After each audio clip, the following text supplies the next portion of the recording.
Hello students, welcome to Epitome IAS. So, as a part of our series of mains answers and questions and answers, we are taking up this question for today.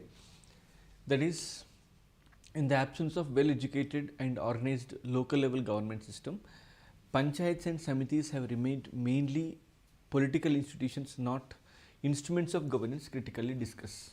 Okay.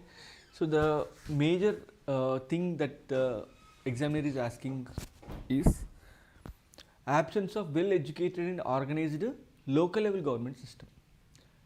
Okay. He is talking about both of these two things. One is education level and second one is organizational structure of the local self governments, right. So, what answer we can write? Okay, in what way we can structure the answer? First of all, we need to write introduction talking about the context of the ineffectiveness of the local bodies, because the very essence of the question is about inefficiency or ineffectiveness of the local bodies. Hence, the same thing must be reflected in the introduction. Thereafter, the body of the answer must be explaining about what is the problem of lack of education and what is the lack of proper organization. These two dimensions must be discussed. And third component within the answer is definitely the conclusion or way forward, right. This is how we need to structure the answer. Okay. So, of course, we will discuss how to structure the answer, but the core of the question we need to answer is what is the meaning of absence of well educated system and organization, and what is the consequence of that lack of education and organizational structure. Okay, we will have to explain all these things, right. So, first of all, what is the introduction we are able to write here? Okay, right. The rural local governments, especially panchayats and samitis are not truly effective,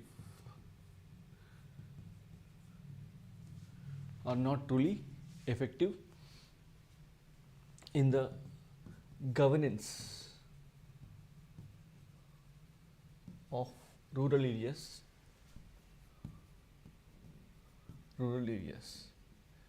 due to various factors,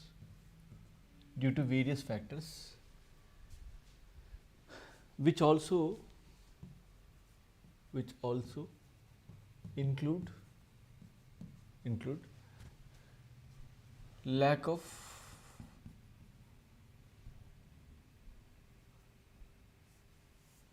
lack of education and organized structure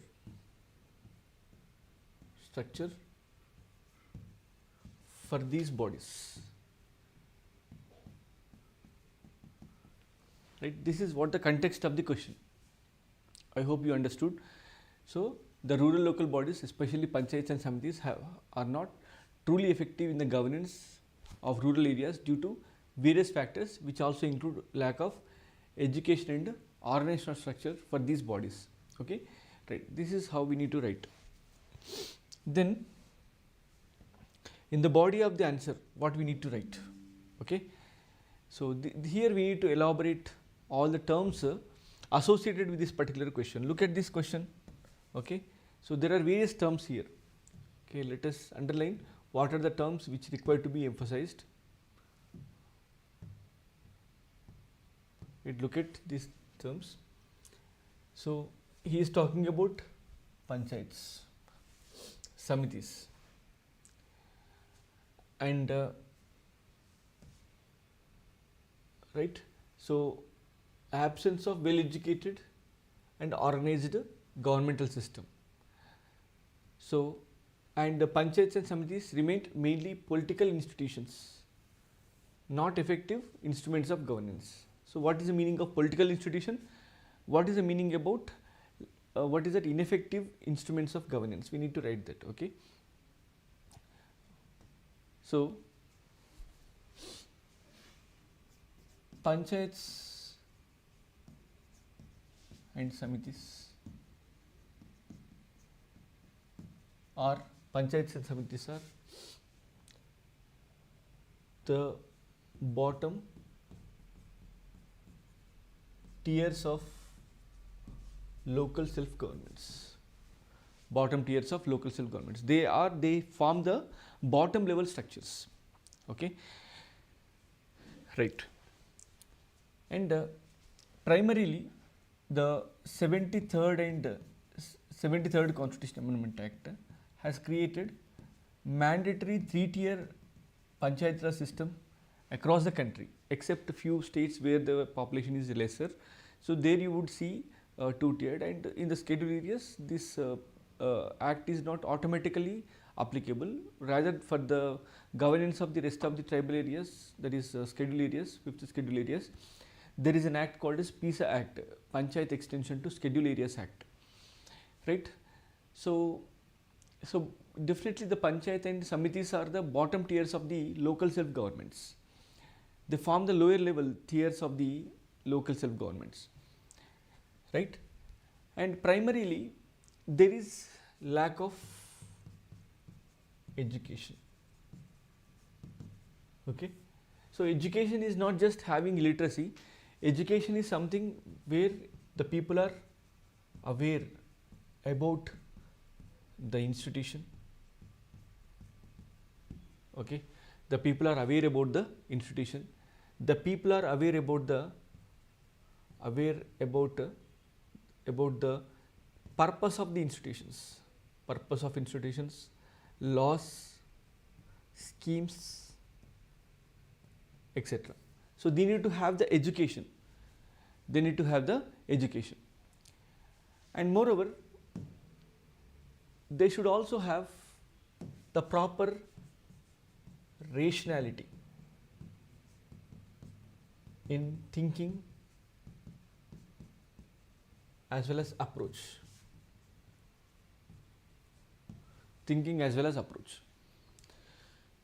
That means they need to have problem solving capacity.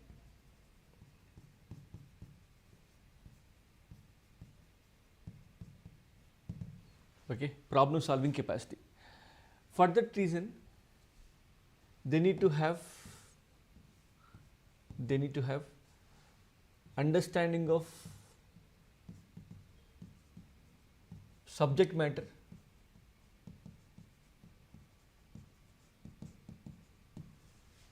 and ability to accomplish the task.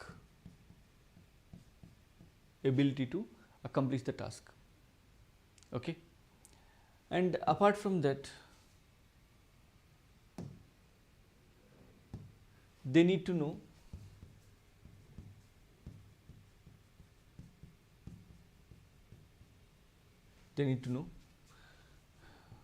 the new approaches or methods of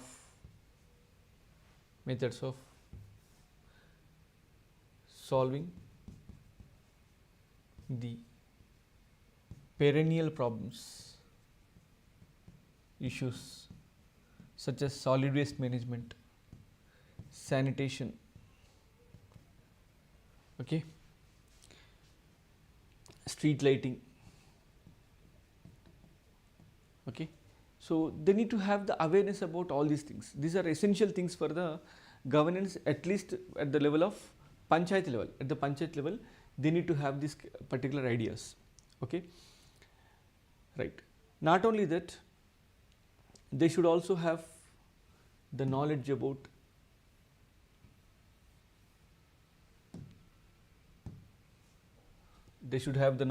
technology, particularly e-governance. Okay, because nowadays the governance architecture has changed. So many manual things are replaced by digital forms and digital applications, right? So central government launched a lot of applications regarding the schemes. Okay, so the Panchayat Raj institutions, the PRIs, must be very much proactive in applying the e-governance and understanding e-governance and using the e-governance as a method or tools, right?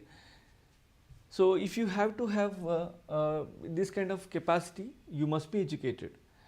So in the absence of education, definitely the quality of governance will be seriously undermined. The quality of governance will be seriously undermined, right? So naturally what will happen? The lack of education, right? Lack of education not only undermines the quality of thinking,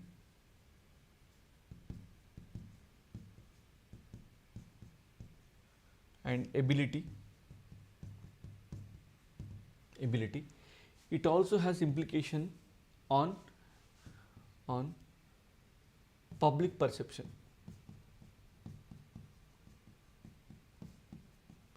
over the institution. Public perception over the institution. People will not be convinced enough that these are such institutions of governance. They will lose the trust of the people. They will lose the trust of the people. And particularly the panchayats to be functional properly, the trust of the people is very, very important. The cooperative mindset of the people is also very much important, right? Not only that, apart from that, the heads of the local self-governments will not be able to get full-fledged cooperation from the bureaucracy of panchayat. Bureaucracy of panchayat. So this is how there is a problem that arises from the lack of education, right? This also has the implication upon proper record keeping. Okay, so there will be a problem in record keeping aspects also.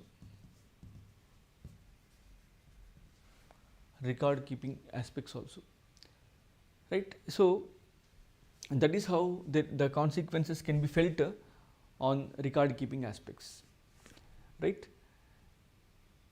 And moreover, if you try to see the political architecture or the political structure, if you try to see, both of these two governments have the problem, right? For example, the organizational structure, if you try to see, Mandal Praja Parishad and Panchayat, village Panchayat. These two are not organically connected. In fact, when Balwantarai Mehta committee has recommended about the three-tiered governance architecture, he said the panchayats must be elected directly and Mandal Praja Parishad must be elected with the help of panchayat only. But what is the present system of election? For panchayats, individual elections are conducted, and Mandal Parishad also individual elections are conducted. This is creating a kind of a disconnect between these two bodies.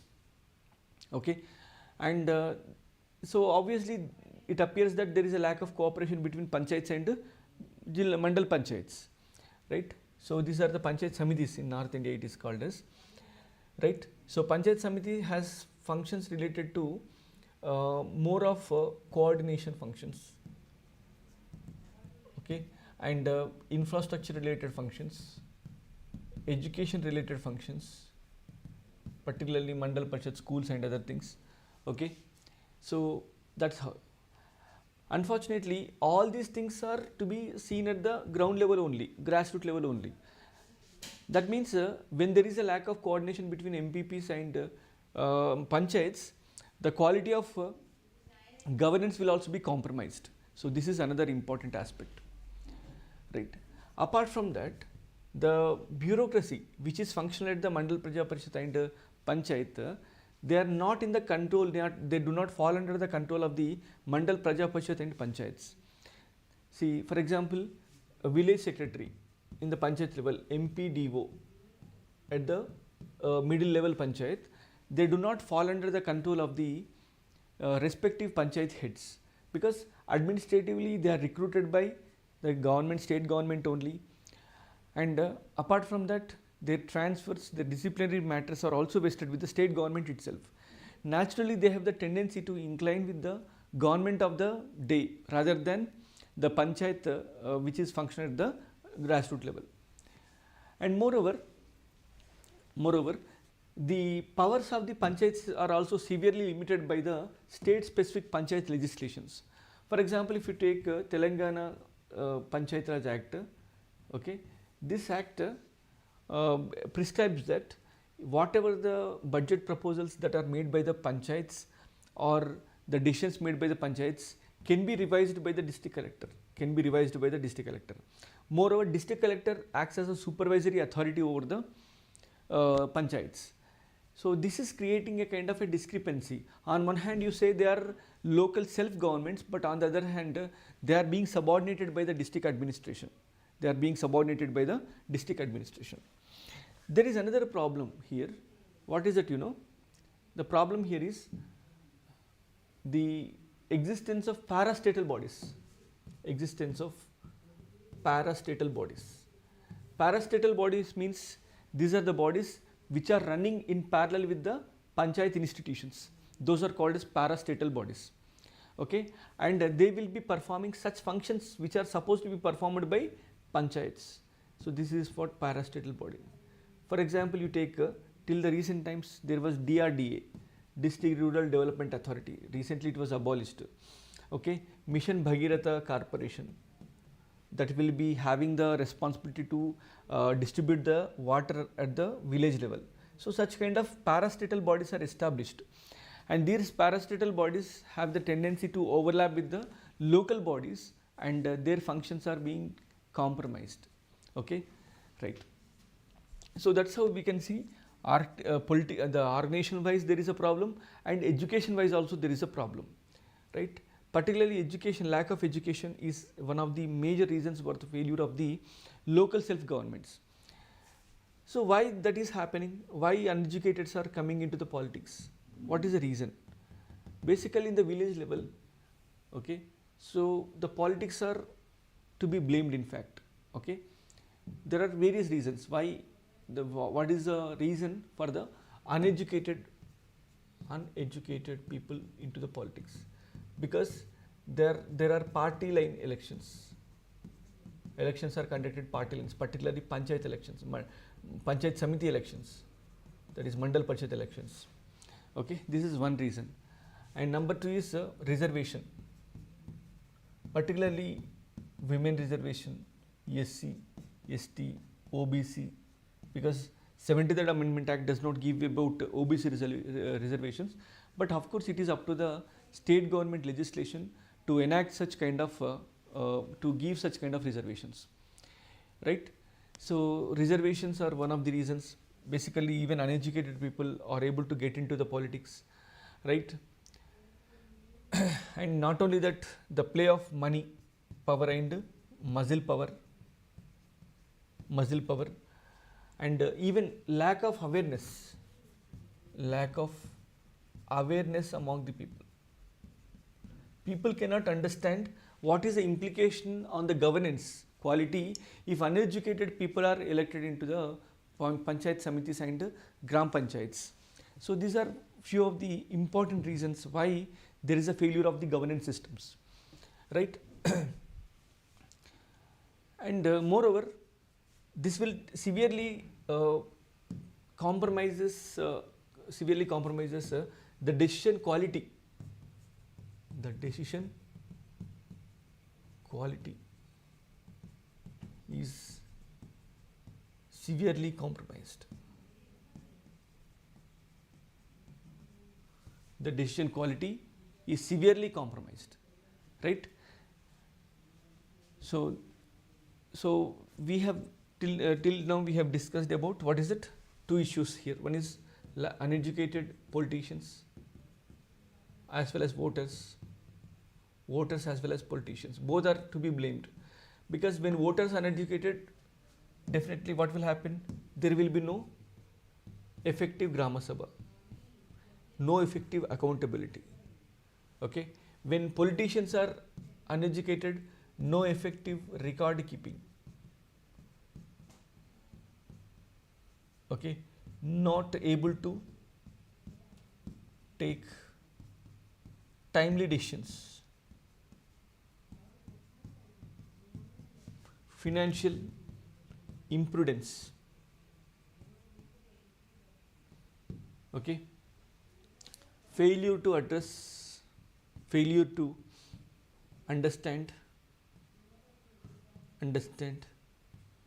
the larger purpose,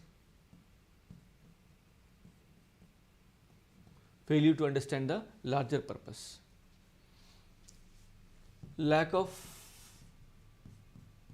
innovation in governance,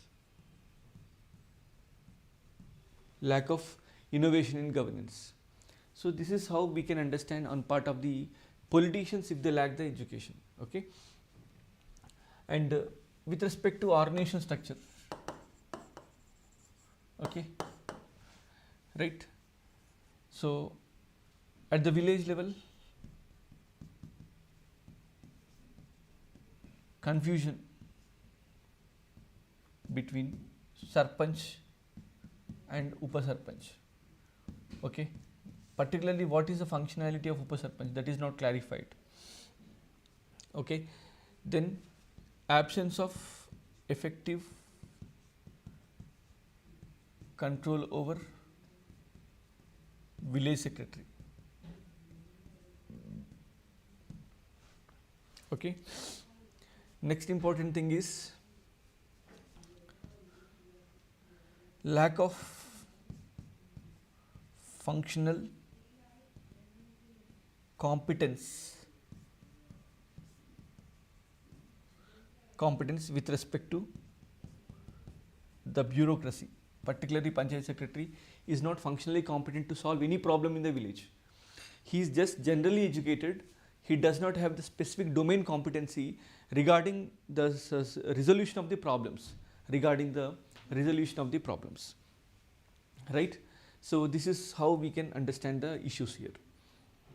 Okay, and particularly with respect to Panchayat Samiti, the Panchayat Samiti has lot of overlaps with panchayats at village level.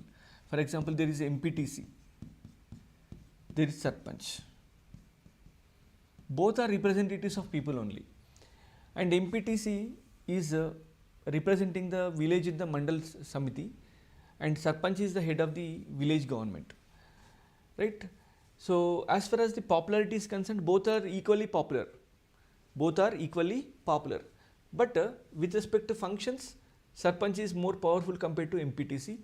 So there is a kind of a discrepancy whose function is what. Right? Moreover, particularly MPTC member is going to be is being proven to be ineffective. Okay, he is a missing link in the system. So that is another important thing. And commonly, both Mandal Panchayat Samiti as well as village Panchayat, both depend upon the mercy of government regarding funds. Okay, and they need to look up to the governments in order to get the sufficient support from the bureaucracy. Okay, so this is overall compromising the service quality rendered by the Panchayat Samitis and village panchayats. Right. In this context, what are the recommendations given by second ARC? What second ARC has recommended? Okay, the second administrative reforms, not only second ARC, a few state examples. Example like Haryana, and Rajasthan have mandated minimum educational qualifications for the contestants in the local bodies. Okay, and even second ARC has recommended the representatives must be trained effectively in the rural work. Okay, they shall be organized as the institutions of self-governments. That means they should get the proper devolution of functions, functionaries and funds.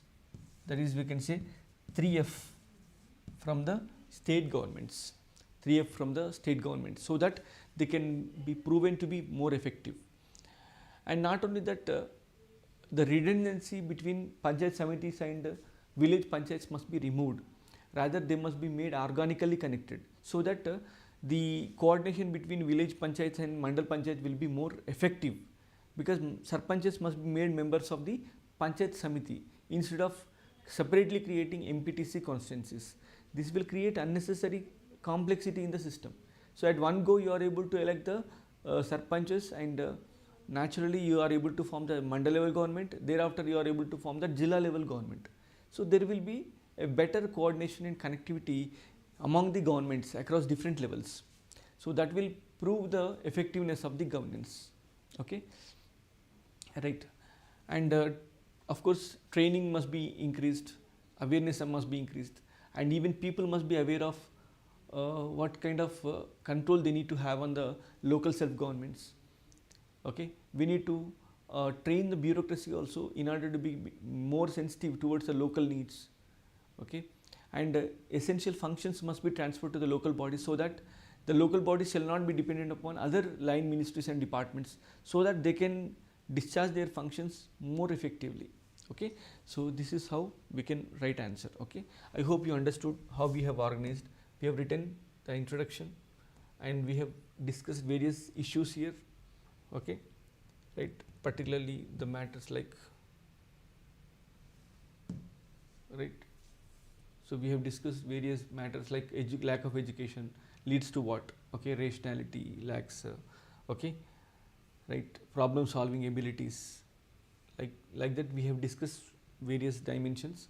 Thereafter we have summarized what all the things, what if education is lacked and what if organizational structure is lacked. Okay, so eventually we have given the way forward.